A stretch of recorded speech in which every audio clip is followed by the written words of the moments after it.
విధి ఆడిన ఆటలో దూరమైన ఈ అక్కా చెల్లెళ్లను కాలం మళ్ళీ ఎప్పుడు కలుపుతుంది?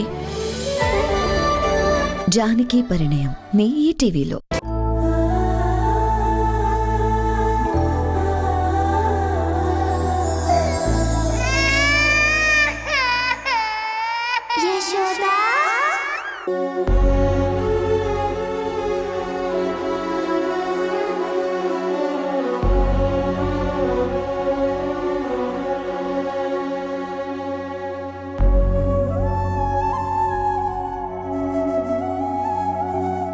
ఏం ఆలోచిస్తున్నావు యశోద? మా ఇంటికి వెళ్దాం పద. నేను రాను హరి. అత్తయ్య మీద కోపంలో నేను అరిచాను. ఇప్పుడు అత్తయ్యకి ఇంకా నా మీద కోపం ఎక్కువై ఉంటుంది తప్ప తగ్గదు. యశోద, ఈరోజు కాకపోతే రేపైనా సరే మనిద్దరం పెళ్లి చేసుకుంటాం. ఆ తర్వాతైనా కానీ నువ్వు మా ఇంటికి రావాల్సిందే కదా. నిజమే హరి. పెళ్లి చేసుకున్న తర్వాత ఆ ఇంటి కోడలుగా నేను మీ ఇంటికి రావడం వేరు. అలా కాకుండా పెళ్లికి ముందే మీ ఇంటికి వస్తే నలుగురు నానా రకాలుగా అనుకుంటారు. ఖచ్చితంగా మీ ఇంటి పరువు పోతుంది. నువ్వు మగాడివి కాబట్టి పట్టించుకోకపోవచ్చు, చూసే జనాలు కూడా ఏమీ అనరు. నేను ఆడపిల్లని హరి. పెళ్లి కాకముందే మీ ఇంటికొస్తే నేను బరితెగించాననుకుంటారు. ప్లీజ్ దయచేసి అర్థం చేసుకో. మరిప్పుడు ఎక్కడుంటావు యశోద? సుబ్బరాజు వాళ్ళ ఇంటికి వెళ్తావా? లేదు హరి, నేనిప్పుడు ఎవరింటికి వెళ్ళలేను. అసలే ఆ ఊర్మిళకి నా మీద చాలా చాలా కోపంగా ఉంది. పైగా ఊర్మిళకి వాళ్ళ ఇల్లు తెలుసు. ఇప్పుడు సైంధవి చేతిలో మనం తప్పించుకున్నాం కాబట్టి సైంధవి ఖచ్చితంగా ఫోన్ చేసి ఊర్మిళకి చెప్పే ఉంటుంది. ఊర్మిళ ఇప్పుడు దెబ్బతిన్న పాములాగా బుసలు కొడుతూ ఉంటుంది. అందుకే నేను ఎక్కడికి వెళ్ళలేను. మరిప్పుడు ఎక్కడికి వెళ్తావు యశోద?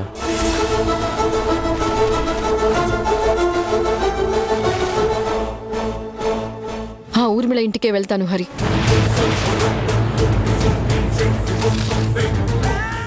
ఏం మాట్లాడుతున్నావు? ఊర్మిళ ఇంటికి వెళ్ళడం ఏంటి? అవును హరి, ఆ ఊర్మిళ ఇంటికే వెళ్తాను. డైరెక్ట్గా చావో రేవో తేల్చుకుంటాను.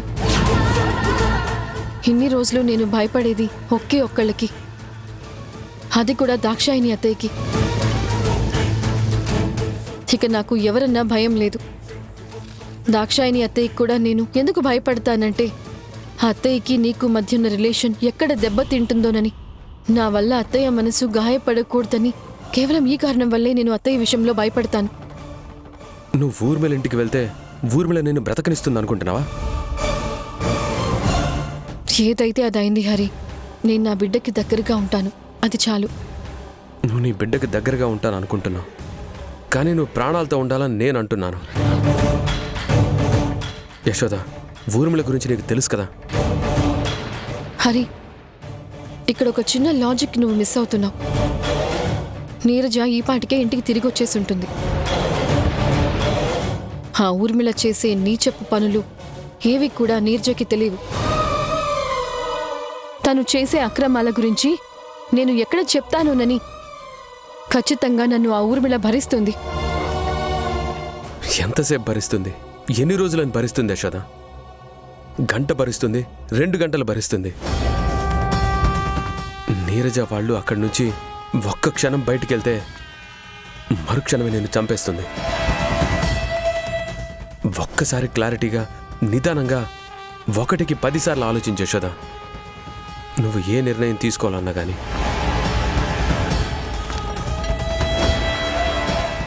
ఎస్, నాకు ఒక ఐడియా వచ్చింది హరి. ఏంటది?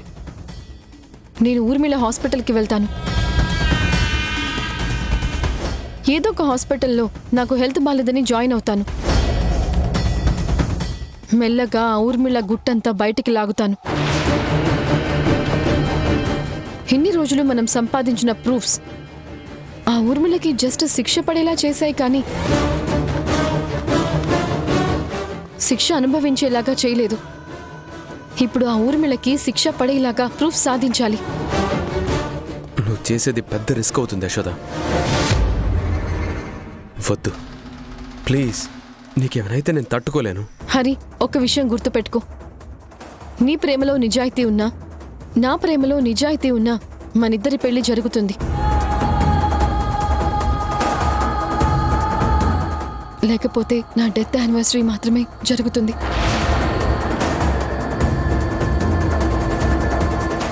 ఇక నేను తెగించాల్సిన సమయం వచ్చేసింది హరి. లాభం లేదు. మనం ఎక్కడికి వెళ్తే అక్కడికి నీడలా వెంటాడుతుంది ఆ ఊర్మిళ. చూసావు కదా, ఒక్క క్షణంలో మనం అప్రమత్తం అవ్వకపోయింటే చనిపోయి ఉండేవాళ్ళం. మనం ఆ ఊర్మిళకి ఎంత దూరంగా వెళ్ళినా మనల్నైతే బ్రతకనివ్వదు. అందుకే చావుకి ఎదురెళ్లాలని డిసైడ్ అయ్యాను. నిజంగా ఆ చావే నన్ను పలకరిస్తే నాతో పాటు నేను ఆ ఊర్మిళని కూడా తీసుకుని వెళ్తాను.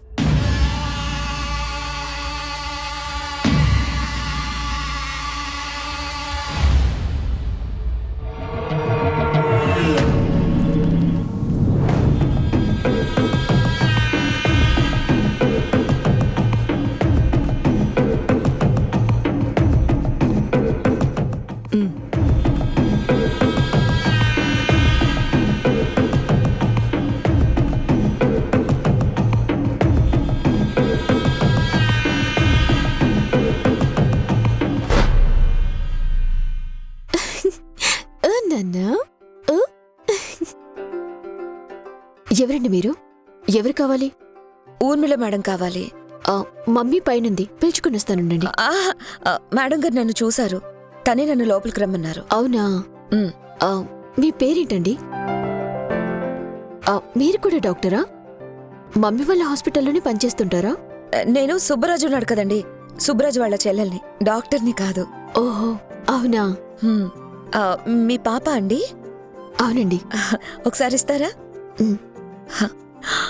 చిట్టు తల్లి, ఓమా.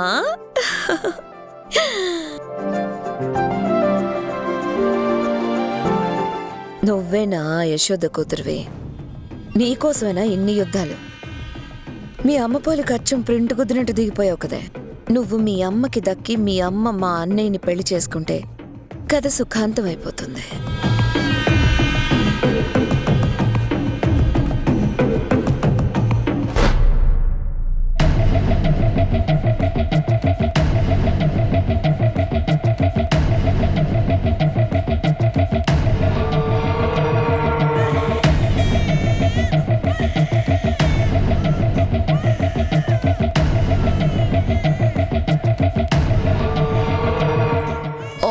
తల్లి, ఓ నాన్నా. నీరజ, పాపని తీసుకొని పైకెళ్ళు. అలాగే అమ్మా.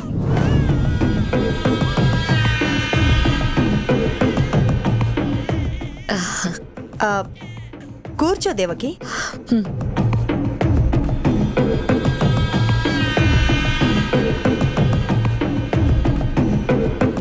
ఏంటి ఈ టైంలో మా ఇల్లు వెతుక్కుంటూ వచ్చా? మేడం, చాలా టెన్షన్గా ఉంది. టెన్షనా? దేనికి? మా అన్నయ్య ఇంకా ఇంటికి రాలేదు మేడం. ఫోన్ చేస్తే లిఫ్ట్ చేయడం లేదు, కట్ చేస్తున్నాడు, లేదంటే స్విచ్ ఆఫ్ వస్తుంది. అందుకోసమే మీ దగ్గరకు పరిగెత్తుకుంటూ వచ్చాను. మీరు మా అన్నయ్యని ఏదైనా పని మీద వేరే ఊరికి పంపించారా? వీడేంటి